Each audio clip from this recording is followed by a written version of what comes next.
Boom! According to that, we are live. Welcome. I'm Hiko Simon. This is Tokyo Tonight 2, and this is the final live stream of Tokyo Tonight for 2020. Good to see you all. Some technical issues as usual, just some slight hassles with the setup. But yeah, we made it. We are. Hopefully, most of us are still here. End of 2020. Just trying a different mic setup. I've just realized one problem with the setup that I have is that it makes a shadow on my face. I've also got the camera in a slightly different position to usual. Well, yeah, anyway. Always playing around with things. One thing I'm looking forward to is I'm getting my Christmas present to myself, a custom-made keyboard delivered tomorrow, which I'm looking forward to. I'm thinking if I can, I'm going to make an unboxing video for it. I'm quite looking forward to that. I'm looking over at the comments. Yeah, I see that we've got final show of the year. I see that we've got Tech Art 2. Christmas was good, very quiet here. Just yeah, I did eat too much in the good tradition. I did go up to a department store and got a bunch of food. But yeah, Quint Rankid, good to see you. Got Andrea Morboy, great to see you. Indeed, Merry Christmas. Believe in yourself, good to see you. Kangan Kodos, I am here. The boom is a little bit late. Yes, I was having to reconfigure my monitors. Sorry about that. Record button indeed is on. Locked and loaded. Thomas H, boom time, good to see you. My glasses look bigger. Do they look bigger? Maybe I'm a bit more zoomed in. I was trying to figure out actually. I wanted to be a bit more zoomed out, but yeah, they are the usual ones. So remember, as always, if you want to get my attention, just at Mike Hiko Simon there in the comments. As usual as well, it's been a busy end of year for me. Don't have that many topics tonight, although there are things to talk about on each one of them, so I will go through that. As I always do. And remember, as always, yeah, let me know if you've got something that you'd like me to talk about, or a comment or a question. And we'll see. If I make good time, we might even get through even earlier. We've got Shubas from Panama. Good to see you. Buenos dias, my man in Panama. Compliate with the Beagle Brothers. I think that's probably a typo, but good to see you. And welcome, last show of 2020. Next week will be 2021. Indeed, Feliz Navidad. Merry Christmas to everybody who had that this week. I don't really think of it as a religious thing. I did grow up sort of going to church and whatnot, but yeah, you know, I've got family with all pretty much every religion, well, in it, you know, somewhere or another. So, you know, but at the same time, you just do it, right? It's just an excuse to get together and share presents, and surely that's pretty cool as well. So, yes, Mr. Cordy Chep, that is how things work. I see that we've got Sarita J. Hope I pronounced that correctly. Good to have you here in the comments. In fact, let me just, you know, I always want to bring, oh, whoops, not that. I want to bring up the, I just want to adjust slightly the, yeah, close-up of Hiko. Yes, it is a bit close up, isn't it? Well, that's all right. Maybe I'll just sit back a little bit further, bring the mic over here. Yeah, but anyway, so good to see everybody rocking up in the comments, in spite of the fact I thought you might all just be asleep enjoying your New Year's and Christmas break. But full lockdown until tomorrow. Sorry to hear that. It's getting to be that way. Japanese government says that they don't have the power to lock down. And that's going to be part of the discussion tonight. But yeah, it is getting kind of dire here. I mean, I remember a couple of weeks ago being alarmed if it was like more than 150 cases per day in Tokyo. And, you know, we're getting pretty close to 1,000 per day now. So, yeah. Kang and Kodos, since you asked if we have any questions, when did I start using glasses? My 2020 vision stopped being 2020 and 2020 at 42. So I thought I'd ask. Yeah, sure, I'll tell you.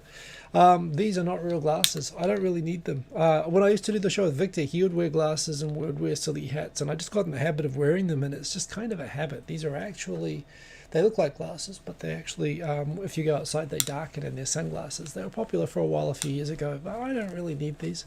In fact, I'll tell you what, let's make that the 2021. What do you prefer, with or without? Honestly, I put these on, and I just sort of get in the mode a little bit. I quite like it.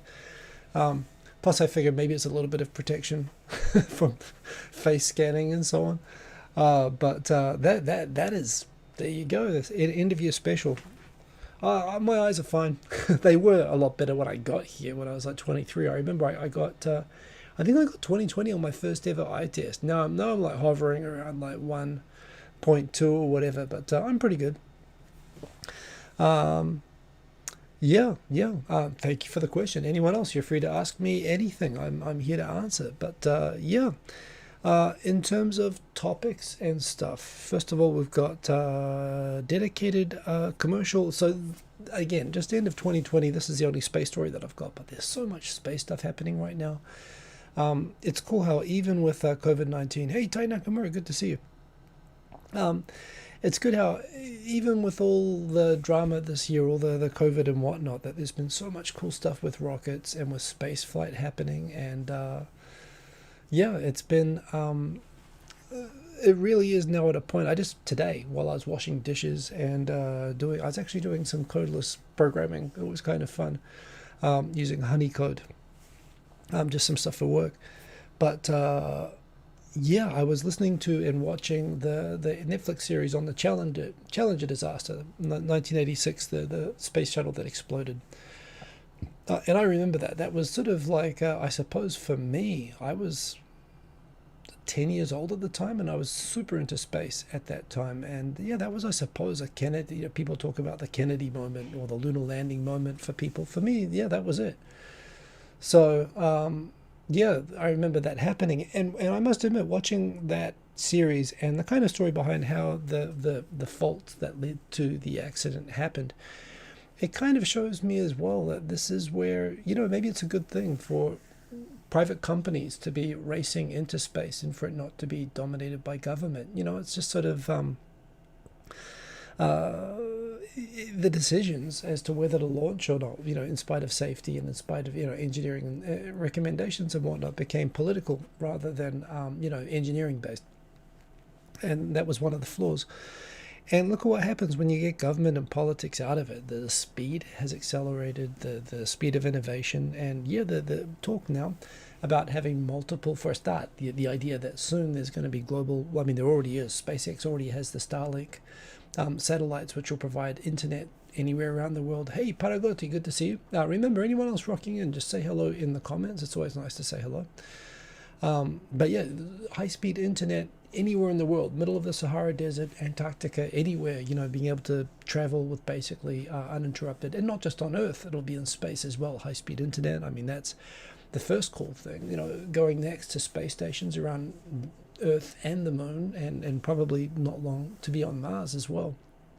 And you've got SpaceX focusing on going to Mars, which is super cool. You've got the Japanese Space Agency, which is still focusing on the International Space Station and putting more astronauts onto that, on SpaceX rockets, no less, at the moment, and sending some cool space, like Hayabusa has been a huge success, and more of those kind of exploratory scientific probes are sort of a big deal. The yeah, the NASA heading towards the moon, the other companies talking about putting factories and hotels and stuff into space, and all of that stuff likely to happen in the next couple of years. It's super exciting. I really cannot wait until the time, that seems increasingly soon, that we'd all be able to just go on a trip into space. I mean, that's like the thing I most wanted to do as a kid. So yeah, it's a super cool time. In spite of everything, you can focus on how much sucked in 2020. I don't know. Every year lately, everybody seems to say this was the worst year ever. And, 2020 makes a good case, but there's been a lot of really cool stuff that's actually happened this year as well. So, look at some of the positives, if you ask me. Odie Jr., good to see you. Boom. And we have Sergeant Bilko. Excellent to see you. And Subaru the car, you are not late. Don't worry, you are fashionably on time. So good to have you here with us. Shivas cannot type coherently until your third cup of coffee. Well, third cup of coffee. I must admit, the other day I've been having like 2 or 3 coffees a day, and when I had one day without coffee the other day, I had a cracking headache all day. So it's kind of dangerous to get too adjusted to it, but I've become, definitely a coffee person. This is more just something that I like. YouTube Premium was supposed to compete with Netflix and Amazon Prime and whatnot, and content-wise, it kind of didn't really pan out. YouTube's just not good. Google is just not good at that content sort of stuff. But I pay for Premium for 2 reasons. One is, well, 3 reasons, I suppose. One, I don't have to watch ads because I'm paying. 2, I think if you're a premium user, you end up causing more ad revenue to be generated for the channels that you watch. So it allows me to support creators more by being a premium user.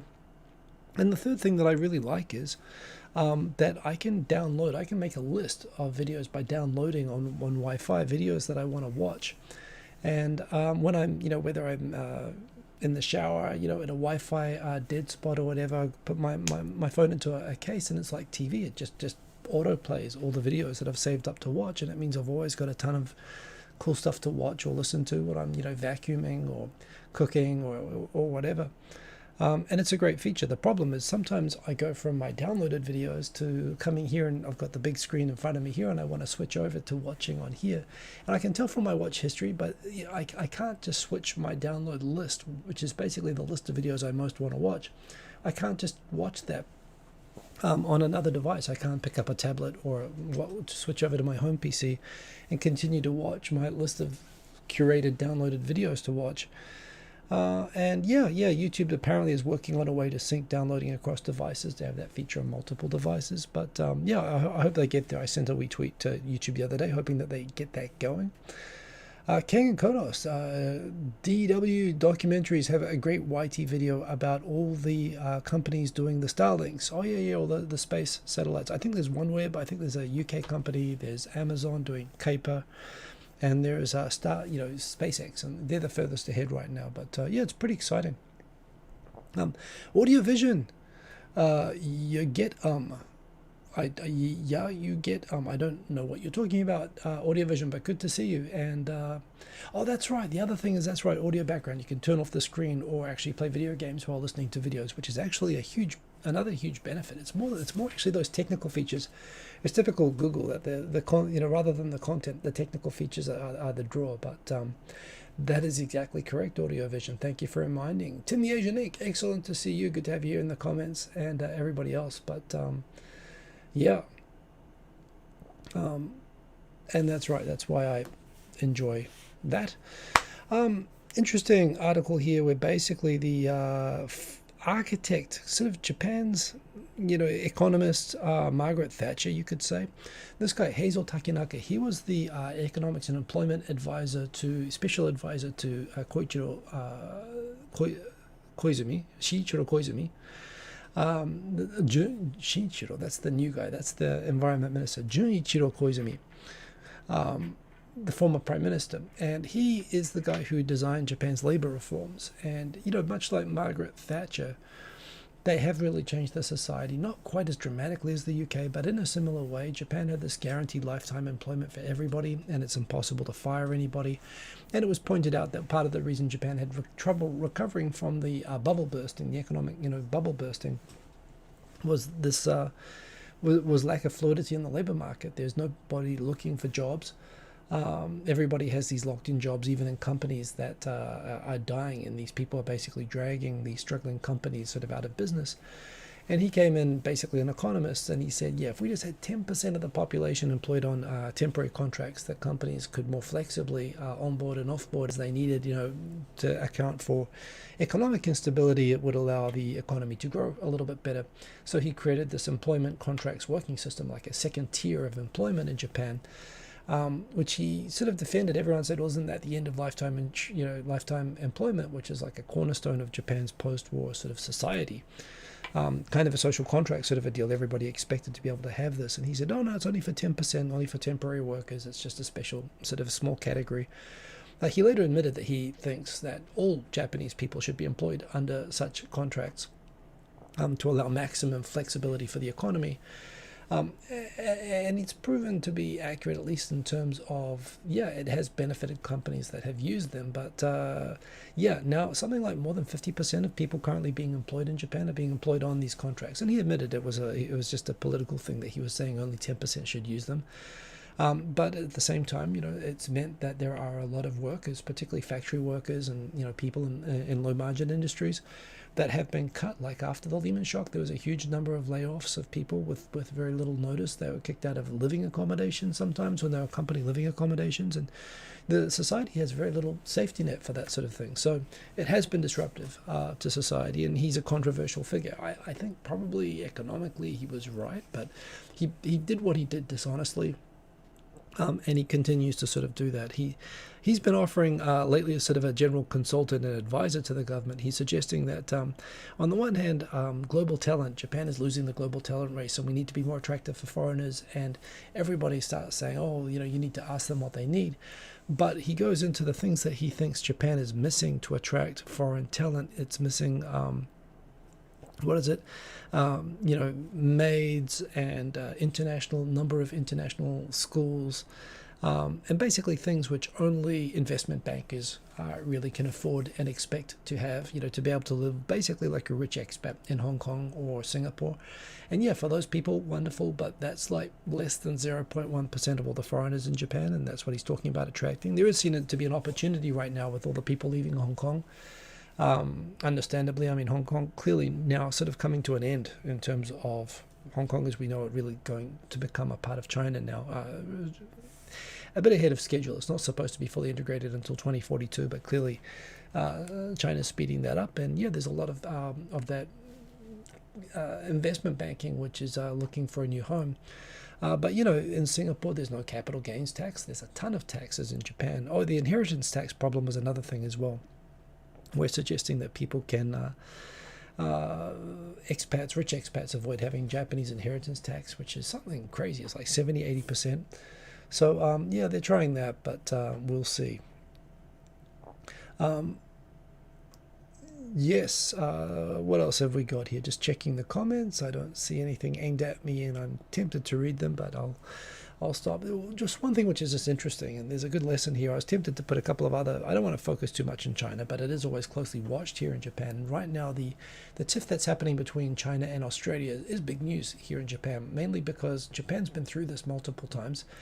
The one thing that Japan has learned, and I think Japan understands better than America, and it understands better than a lot of countries through harsh experience, is that the government of China, but specifically the Communist Party of China and the leadership there, is quite willing to sacrifice the comfort of and the economic prosperity of its people on matters of pride and prestige and nationalism. In fact, it will actually, so while when other countries are dealing with, in international relations, you generally expect that countries are going to act in their own self-interest, and when you calculate how you interact with them, you always assume that they're going to have a red line of not wanting to like cut off their own nose despite their face on issues. We know in Japan that this is exactly what China does. When a drunk Chinese fisherman rammed a Japanese Coast Guard, and some other nationalists tried to land on the Senkaku Islands and forced the Japanese Coast Guard to arrest them. Years and years ago, this in Japan was kind of apologetic. They wanted to cover up the video. They wanted to hand them back and everything. But, no, China, basically the government more or less endorsed protests and riots that saw violence and against Japanese people, destruction of Japanese factories that were employing Chinese people, like chilling of trade with Japan. They were willing to pretty much go crazy on Japan for the sake of making sure that, nationalism trumped out. And this is one reason why Japan, it's not warm to China, but it's not vocally critical just because it knows that China will act disproportionately if you do that sort of thing. And what's happening right now with, again, what the reports are saying is that middle of winter in China, we're pretty cold over there. And yet they're sticking to the embargo on trade with Australia, including the coal that it gets from Australia. And apparently these coal shortages are causing power shortages, and those power shortages are actually causing outages even of communications and so on. And these are in big cities. These are in Shanghai and Beijing.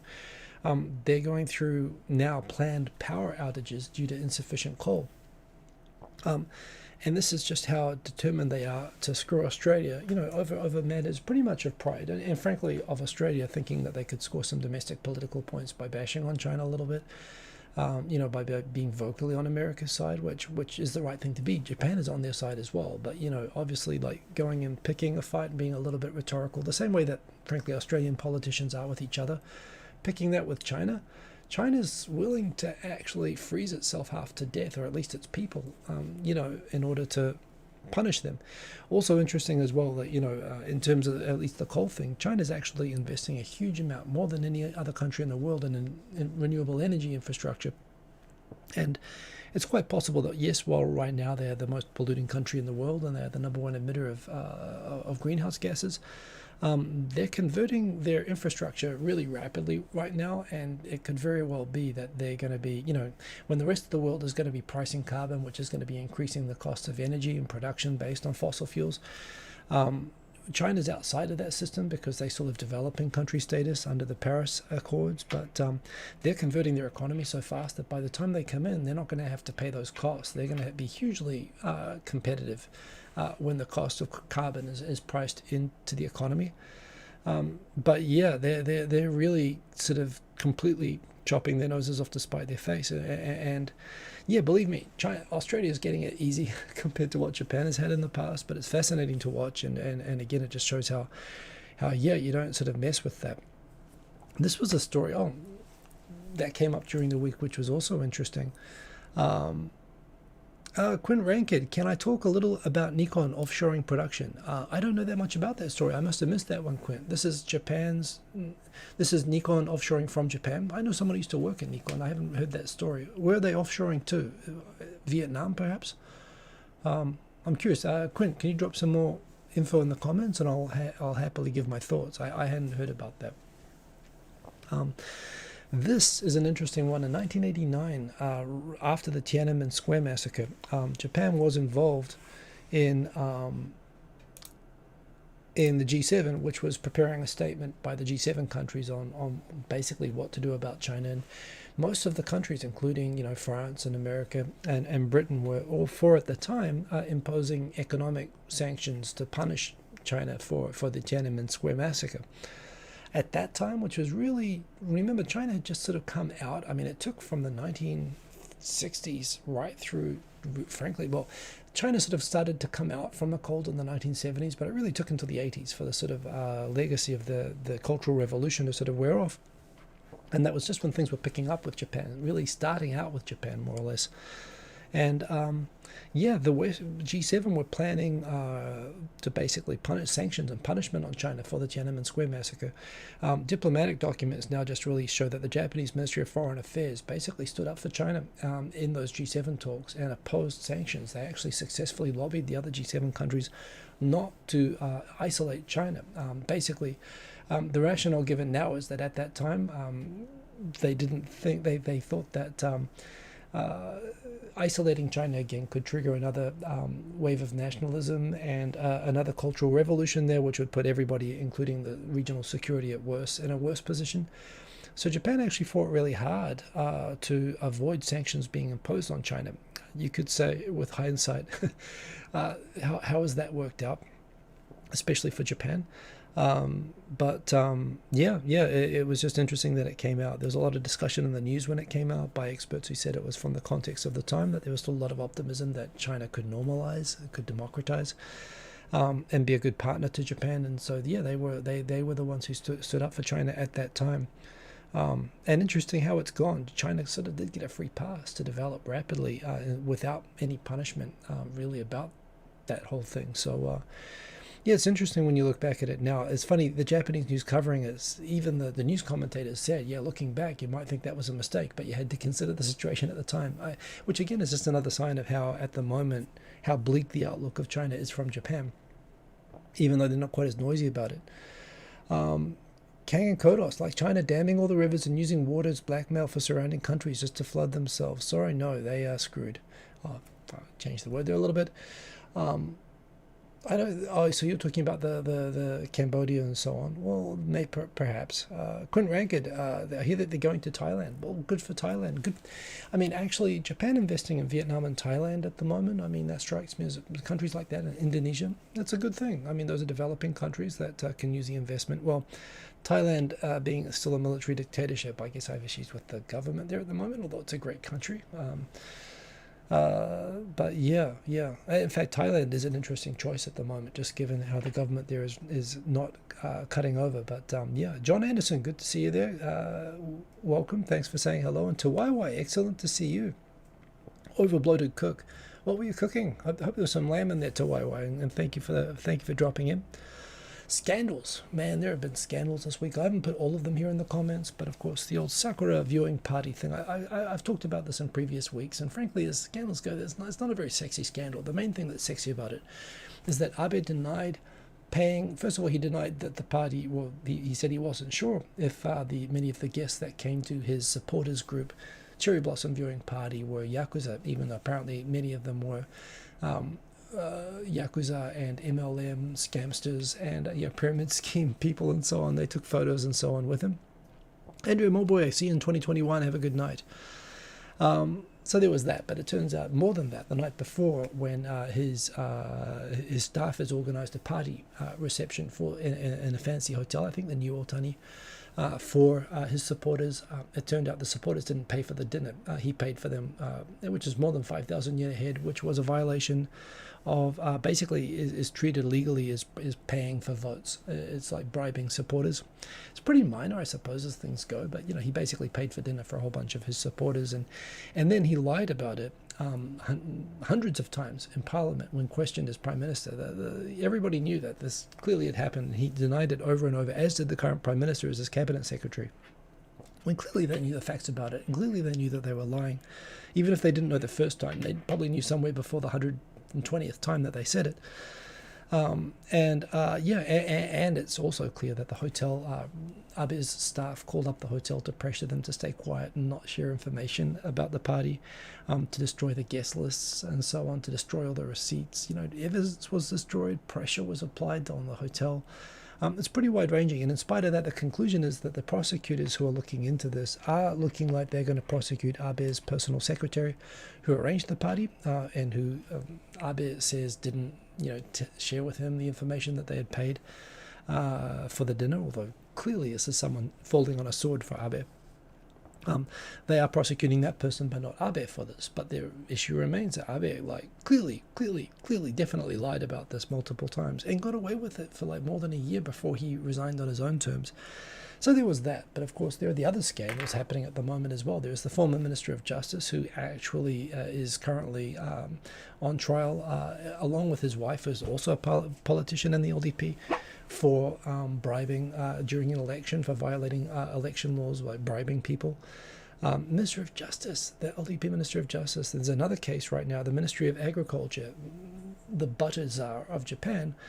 I saw a story on it today, and I didn't quite catch, pardon me, which lobby it was. But one of the agricultural lobbies, poultry or fish or something like that, basically were lobbying him to reject the adoption of international standards for certain types of agricultural produce. Obviously, it was protectionist. And apparently they paid him $40,000, and then he stood up in Parliament the day after that and said, they paid him $40,000 when they were lobbying to not adopt these international standards. And he got up in Parliament one day and he said, we're going to consider carefully, and we're not going to rush into adopting international standards. And he was paid another $10,000 or 10 million yen the day after making the speech in Parliament. So not huge amounts of money as bribes go, but clearly he was being paid for a policy that was, to protect a local, agricultural lobby, which is exactly, by the way, the sort of thing that happens with, Yes, Butter, the Atomic Tom, it's the last series of the year, so yes, I've got to do this. Yes, Prime Minister, indeed, Christopher Luke. So this guy got caught. He is resigning for health reasons, the health reasons being that he admits that he accepted a bribe and he's about to be prosecuted and probably sent to jail. So the Minister of Agriculture and Fisheries probably about to go to jail, as well as the Minister of Justice and his wife going to jail, as well as one of the people on the committee for setting up a casino in Japan, Akimoto. He is also being prosecuted. It's kind of incredible when you think about it, and you throw Abe in there and others.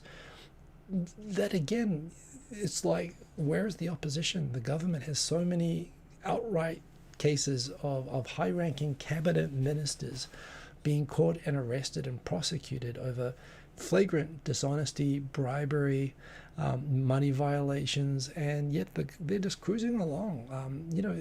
How incompetent is the opposition that they're not just having a field day over all of this stuff? But that's Japan. So yeah, among other things, and the ones not getting arrested, you feel like they should be arrested. Like this guy. This is the guy who was the former IT minister who had never actually used a computer before.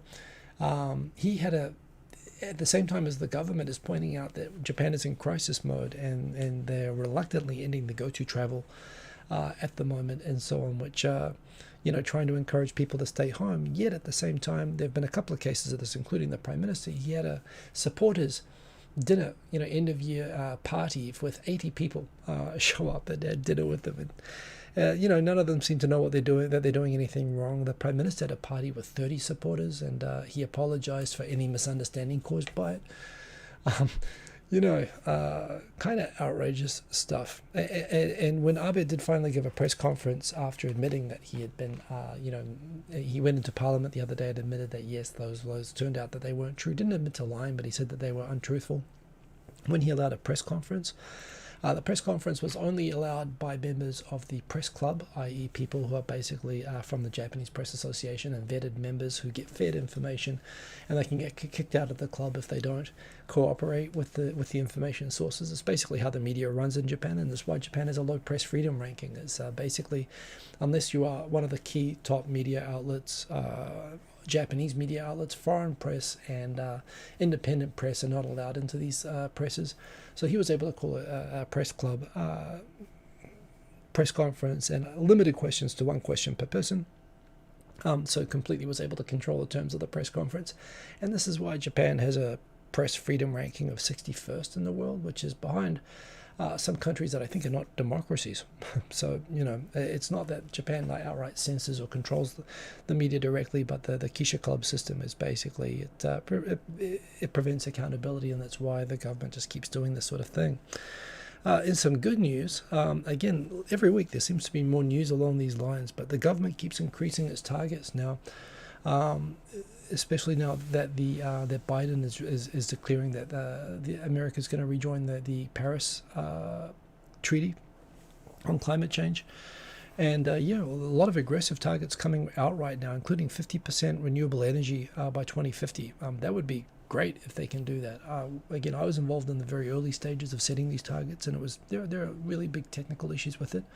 There are solutions, of course. You can you can store. The problem is, of course, that the sun isn't always out and wind doesn't always blow, and waves don't always generate wave power at the times that you need the electricity. But of course, what you can do is you can store it. Batteries are one way that people think is obvious, but batteries have a limited life and they're messy to make and messy to dispose of. But they're actually just pumping wells full of water, whole lakes sometimes, just pumping them and then releasing them like a hydro dam. When you need the generation, that's been used for storing. It's called pumped hydro, and it's been used for hundreds of years, and it still is the number one way for storing renewable energy, excess generation.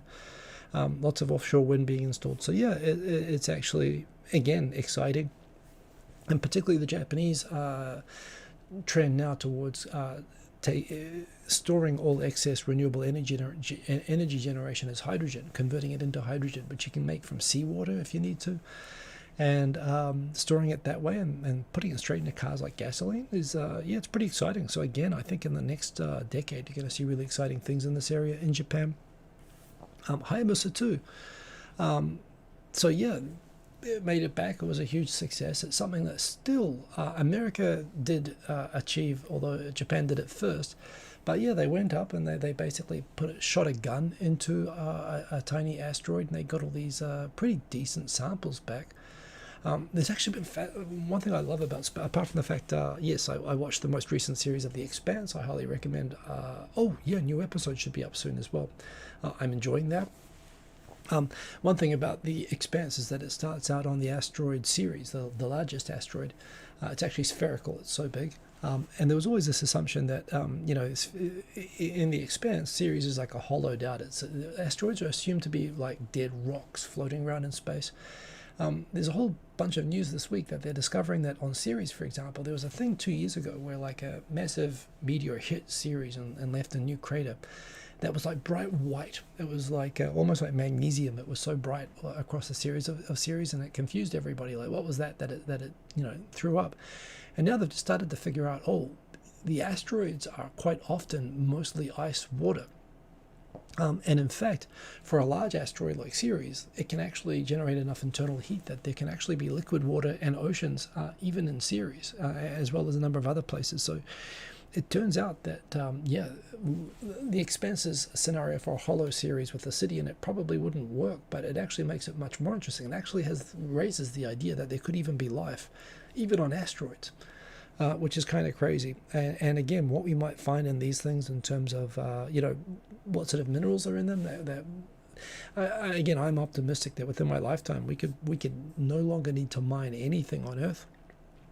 And, basically become resource and energy completely abundant and not have to do it on the surface. I think that's achievable, and this is the first step of that. It's really cool that Japan is the first country doing this, and I'm really excited to see what happens when we start grabbing more of these things. Wilson Wootens Smith. By the way, if you want to get my attention, I just noticed your comment. You can. Hey, Brascafarian, good to see you. Wilson Wootens Smith. If you want to get my attention, best to @MarkHikoSimon. It'll flash orange in the chat, and then I will totally notice. But curb your hikoisms. I don't know what that means, but I like it. The government is asking that people not meet in groups of more than like 5 people right now, and yet at the same time they're having parties of dozens of people. So the same, while the Prime Minister and the Cabinet and the LDP are telling people not to have parties and to stay at home, and criticizing people for being for sort of ignoring and going out and catching this disease and ruining their bribe program for traveling and eating out. They're breaking their own directives themselves. So there's a hypocrisy issue. Hypocrisy is the main issue, but pretty flagrant as well, actually, and it goes counter to. And where there have been, clusters, it's most often been restaurants, associated with restaurants and hospitals, and of course within families and so on. So it's setting a terrible example, and it's pretty much a very typical case of the government, telling people to do one thing and then doing the opposite itself.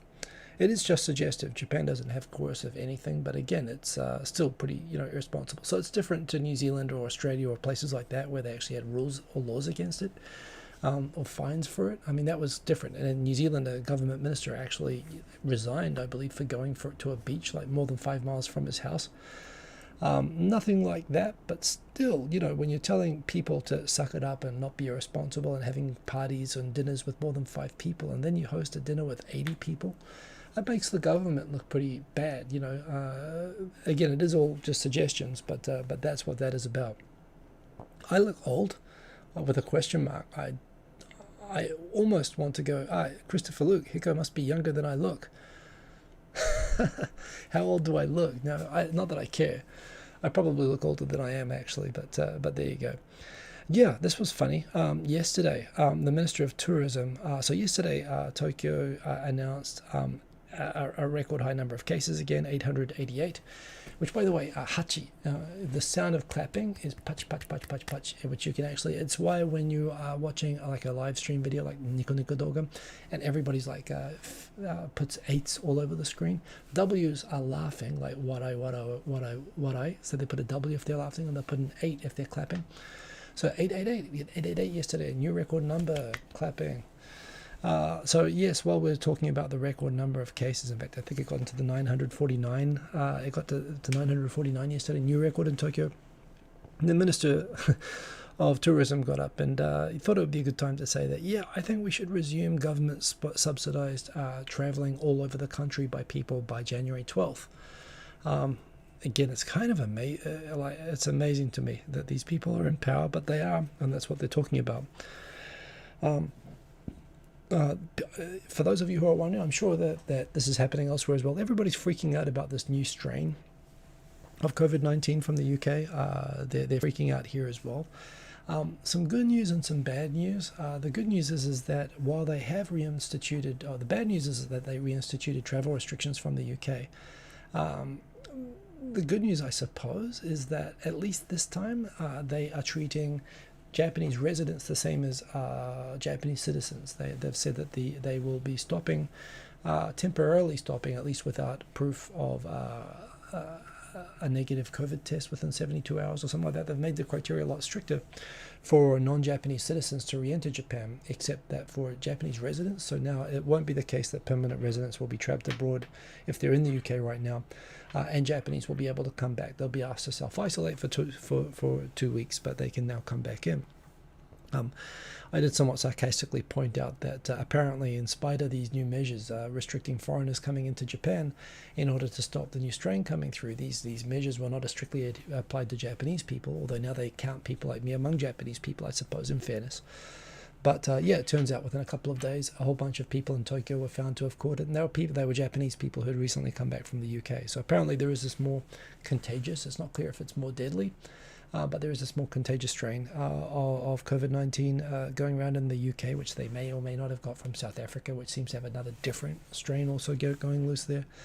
But yeah, Japan has reacted a bit like Europe did as well, shutting things down right away. By the way, congrats if you're in Europe on having a trade deal with Europe. I mean, the whole situation is completely ridiculous, but yeah, I think no deal would have been so stupid and bad amongst all the stupidity and badness. And in fact, you know, that those signs of where France had temporarily cut off the UK, that's what a no deal Brexit would have been like, pretty much permanently there. It would have been terrible for everybody involved. So I'm glad to hear about that. But the shutting down with UK happened quickly. Frankly, it's already kind of too late. But that is a thing that happened. Kang and Kodos, if I go by the writing of the Sumerian civilization, it explains how the asteroid belt was once a planet, so it makes sense that the leftovers are made from water and many different minerals.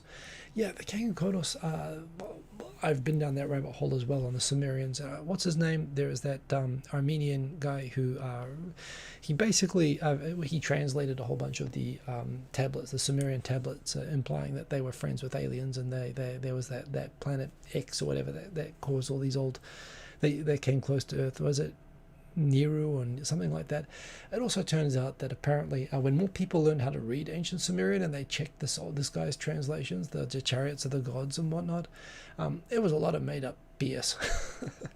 It's nice. It's a nice idea. The Sumerians, certainly, the fact that they could actually, you know, they clearly had good astronomy. They could make out the Pleiades completely. They could make out, you know, they have interesting stuff. It is a cool rabbit hole, but it turns out that the guy who, in fact, it's not Chariot of the Gods, that's a German guy, but the guy who was famous for originally translating the Sumerian stuff, implying that they had interaction with aliens.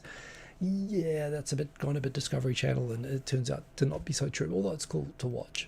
And certainly, you know, the idea that there are disintegrated planets. In fact, another bit of news this week is that it looks like there is definitely evidence that there was a large planet close to the sun during the original start of the formation of the solar system, and those asteroids have gone out as well. So yeah, it's super cool stuff that's coming out all the time. Brascafarian, have I covered plans for vaccination in Japan yet? Well, Japan at the moment, the situation with vaccines is that the same vaccines that are being approved in America, Moderna and Pfizer, are going through trials in Japan. Japan is not accelerating as much as in the US. They're expecting in February they'll be approved. They are planning a program to get most people in Japan vaccinated between February and June. The idea being to get all the people necessary vaccinated before the Olympics, which I guess means Tokyo will come first, which makes sense because we have the most cases and we're at the most risk here. So yeah, the government seems to be stockpiling.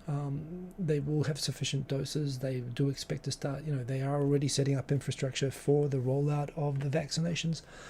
And yeah, it's going to start in February, and I'm going to go get my shot. I mean, it makes total sense, especially when you've got a kid. I've been getting the flu shots every year anyway, and it's the same as that. And plus, the other countries that have a few months lead will pretty much find out if the vaccines work or not from them. So yeah, those are the plans for Japan.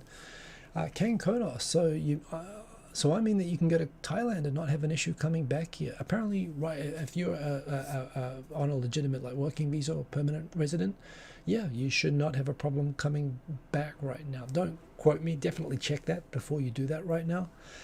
But at least the case with the UK is that they're allowing legal residents of Japan to re-enter, which is different, obviously, to what they were doing before. That seems to be a quick correction. Nibiru, that's right, Mr. Korichep. Bob Turner, London shut down everywhere. Anyway, house arrest for everyone. Yeah, I've heard about that. My sister's over there. And yeah, it sounds like people are sort of getting used to it. But yeah, interesting. The Red Value, good to see you, man. Just downloaded all the subtitles from my videos and stored them in the cloud. Wow, you downloaded the subtitles from my videos. It is amazing how accurate they are. I don't know why you'd want to do that, but yeah, if you find a good use for them, it's actually good to know. March in Australia, well, it's pretty close, Mr. Cordy Chap. And, you know, there aren't as many cases down there, at least during the summertime, so that's a good thing. Other stories, yeah, this is more on the you know, banning new entrants from Zensekai Kara. Oh, that's right. So there's an announcement just this evening that Japan is banning new entrants from overseas, again, that do not already have a legitimate right to live here in Japan. So, but they are basically stopping all tourism and visits from overseas. The problem, I don't think, is overseas visitors right now in terms of the spiking numbers in Japan. But yes, they are about to reinstitute pretty much another shutdown of Japan, except for, but it looks like they will not screw over people like myself who happen to be visiting abroad when they do that. But that's coming, so stand by if you're in Japan. Look out. Yeah, Japan, more offshore wind, that's a good thing. And this is freaky news of the night that I just read this evening. That is the head of the soon-to-be established digital agency in Japan, which, look, he's a pretty onto-it guy as the government goes, and he looks to be setting up sort of, you know, new IT-based unified systems for most of government. They're going to be rolling out sort of radical reform of Japanese government, which is long overdue and much needed and a good thing. He said on a TV news talk show this morning that he is planning to roll out an app for the purpose of tracking foreigners so that we know what they're up to and we're able to check up on them. And he thinks we'll be able to prepare and roll out such an app before the Olympics, and we will make using that app mandatory as a precondition of entry into Japan. It's not clear to me what the purpose of the app is, other than literally, he said, spying and checking up on what they're doing when they get here.